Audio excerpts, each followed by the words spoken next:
Puan Sheila, macam mana? Sihat Sehat doktor, sehat walafiat. Duk tunggu doktor je. Saya insyaAllah. Saya apa tadi ada tetamu datang, Dr. Hadi datang. Oh, okey, dari Ipoh. Daripada Ipoh. Dia kawan-kawan alhamdulillah lah tak berhenti datang nak jumpa. Jadi saya kongsikan bahan untuk sisipan pada hari ini. Okey. Saya minta maaf kerana kelewatan sikit. Dan saya akan sambung fokus kepada bagaimana pembelajaran berlaku. Saya masih lagi fokus kepada bagaimana pembelajaran berlaku dan banyak saya seperti yang saya kongsikan sebelum ini, kita merujuk kepada buku Daniel Willingham ini untuk kita membantu. Bila kita faham bagaimana pembelajaran berlaku, jadi kita dapat membantu proses pembelajaran itu dalam pengajaran kita. Bila kita mereka bentuk pedagogi, mereka bentuk aktiviti pembelajaran, okay? Jadi kita ambil kira. Jadi dia selaras, ini yang kita namakan the science of learning. Okay? Ini kita namakan sebagai the science of learning yang disumbangkan oleh pakar-pakar dalam bidang kognitif. Sebab bidang kognitif pun mereka dah berkembang, mereka sudah dapat menerangkan secara lebih terperinci tentang proses pembelajaran. Cuma pada perjumpaan yang lepas, kita mengatakan iaitu prinsip yang kedua, bila kita kata ingatan adalah merupakan satu hasil daripada proses berfikir. Kalau kita nak anak-anak mengingat sesuatu perkara, mereka mesti ada sesuatu yang mereka fikirkan. Dan proses pemikiran ini melibatkan ingatan, melibatkan dia panggil the working memory. Ingat dalam working memory kita ada working memory dan juga long term memory. Selain daripada mereka perlu membuat memberi tumpuan. Jadi kalau sekiranya apa yang sedang dipelajari itu maksudnya apa yang telah diperolehi daripada persekitaran yang kita sediakan akan diproses dalam ingatan bekerja ataupun working memory, kemudian dikaitkan dengan apa yang telah anak-anak itu tahu.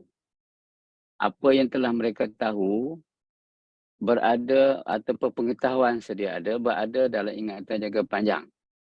Jadi kalau dia dapat mengaitkannya itu, barulah proses pembelajaran berlaku. Okey, barulah apa yang dikatakan ingatan tu. Mereka mempunyai ingatan tentang perkara-perkara yang berkenaan. Okey, untuk hari ini saya nak kaitkan satu lagi prinsip yang penting iaitu pemahaman. Ingatan satu perkara. Maksudnya dia ingat apa yang dia belajar. Tapi bagaimana proses pemahaman itu berlaku. Sebab kita kena faham bahawa pemahaman ini ada kaitan dengan mengingat tadi. Dan mengingat itu pula ada kaitan dengan bagaimana idea baru dia kaitkan dengan apa yang mereka dah tahu. Sebab itu dikatakan pemahaman adalah terselindung mengingati. Okey. Kerana idea baru yang kita miliki dibina berdasarkan idea sedia ada. Jadi kalau nak mudahkan proses saya kongsikan grafik ini di mana kita dapati bila proses, sebab ini pengetahuan sudah ada. Ini pengetahuan sudah ada. Kalau dalam mathematics, mereka dah belajar tentang penambahan, belajar tentang apa tu, konsep-konsep yang ada dalam mathematics. Okay? Kalau kita bagi dia belajar konsep baru, okay? Katakan dia belajar tentang pendaraban ataupun multiplication ini, pendaraban ni. Sebenarnya pendaraban tu berkait juga dengan penambahan, berkait juga dengan yang lain-lain, ya, dengan konsep-konsep yang lain. Sebab tu dia perlu ada kaitan. Jadi kalau dia ada kaitan dengan pengetahuan sedia ada dia, jadi mudah dia untuk menguasai konsep yang baru itu. Jadi mengaitkan konsep yang baru dengan pengetahuan yang telah dimiliki oleh anak-anak, itu penting. Itu akan membentuk apa yang kita namakan kepahaman. Tapi kalau katakan yang dia belajar tu hanya katakan dia belajar tentang multiplication tu hanya multiplication sahaja. Dia tak dapat nak kaitkan dengan penambahan. Sebenarnya multiplication tu ada kaitan dengan penambahan kan. Maksudnya penambahan berulang. Okay, ada istilah times kat situ. Time ini pun kali berapa kali. Okay, dan sebagainya itu. Jadi dia akan dapat kepahaman. Kepahaman apa? Kepahaman tentang konsep multiplication, pendaraban. Okay? Sebab pendaraban ni dia memang dia ada kaitan dengan konsep dan itu dia panggil semasa proses pembelajaran berlaku. Okay? Semasa proses pembelajaran berlaku. Kalau dalam setengah-setengah literature mengatakan, okay, ini dinamakan juga sebagai skema. Skema. Ada setengah sarjana menamakan dia sebagai skema. Kita menambah apa yang baru tu, kepahamannya apa konsep yang baru itu ke dalam skema yang sedia ada dalam ingatan jangka panjang, dalam long term memory. Itu maksudnya proses pembelajaran sedang berlaku. Dia cuba buat connection. Dia sedang membuat connection dengan apa yang dia dah belajar. Kalau connection tu dapat dibina, di situlah terbentuknya kepahaman. Sebab tu bila kita nak merancang kepahaman, kita mesti fokus kepada konsep. Konsep ini ialah kaitan di antara fakta-fakta yang telah dipelajari ataupun konsep-konsep lain yang telah dipelajari. Sebab tu dia kata the new concept is consolidated into the network. Jadi kalau dia dah jadi kepahaman, di benda tu insya-Allah dia akan lebih kekal, okay, dalam pemikiran anak-anak. Jadi saya ingat Rajah ni pun bagus untuk memberikan gambaran kepada kita bagaimana proses, iaitu bagaimana kita nak tahu dan mengapa anak-anak perlu faham. Okay, why they need to understand. Sebab kepahaman itu sebenarnya akan memindahkan sesuatu yang dia tahu pada peringkat yang agak cetek untuk menjadikannya lebih mendalam. Tetapi perkara ini tak boleh berhenti begitu saja sebenarnya. Dia perlukan, lepas ini dia perlukan kepada latihan, kepada proses supaya apa yang dipahami itu dapat digunakan.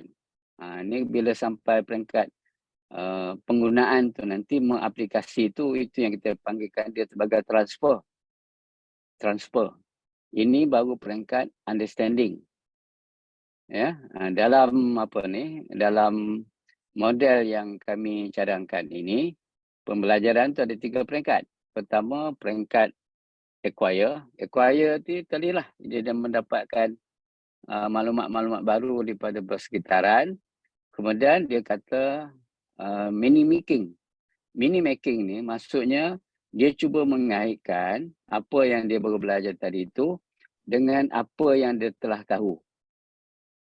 Bila berjaya mengaitkan tu, barulah benda yang dia belajar tu bermakna. Bermakna ni maksudnya dia dapat kaitkan dengan apa yang dia tahu. Dia tak boleh berhenti setakat bermakna saja. Dia mesti gunakan apa yang dia dah faham tadi, okay, dalam menyelesaikan masalah, contohnya dalam konteks yang berlainan, konteks baru.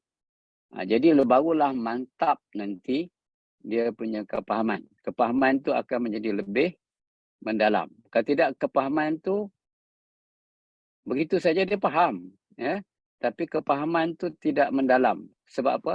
Sebab dia tak dapat nak pindahkan apa yang dia faham itu dalam konteks yang berbeza. Sebab tu bila kita bagi dia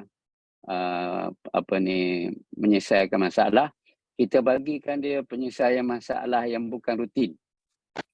Ingat, dalam matematik ni kita ada masalah rutin, masalah yang bukan rutin. Maksudnya masalah yang bukan rutin tu ialah masalah dalam konteks yang baru ataupun konteks yang berbeza.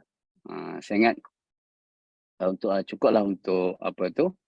Sebab tu dalam penyertaan ini, okay, untuk menyokong pemindahan. Pemindahan tu ialah bagaimana menggunakan kepahaman itu dalam konteks baru. Okay. Jadi kita perlu memberikan peluang kepada anak-anak ini untuk untuk mengikuti pengalaman pembelajaran, menyelesaikan masalah dalam konteks yang berbeza. Jadi saya ingat cukup untuk perkongsian saya untuk hari ini. Mudah-mudahan apa yang saya kongsikan tadi itu dapat memberikan sedikit gambaran kepada kita bagaimana sesuatu konsep itu dipelajari oleh anak-anak, dan asas kepada pembelajaran sekonsep itu kita namakan sebagai understanding, iaitu kepahaman. Terima kasih. Okay. Jadi saya serahkan kepada Puan Sheila. Baik, terima kasih Doktor atas perkongsian sebentar tadi. Dah mula risau hari ini Doktor tak buat perkongsian. Lega bila nampak Doktor. Terima kasih Doktor. Perkongsian hari ini berkaitan learning a new concept. Keywordnya ataupun kata kuncinya adalah to understand. When you understand, you can learn the new concept. When you don't understand, you won't be able to associate with the new concept. Terima kasih Doktor, terima kasih atas perkongsian sebentar tadi. Baik.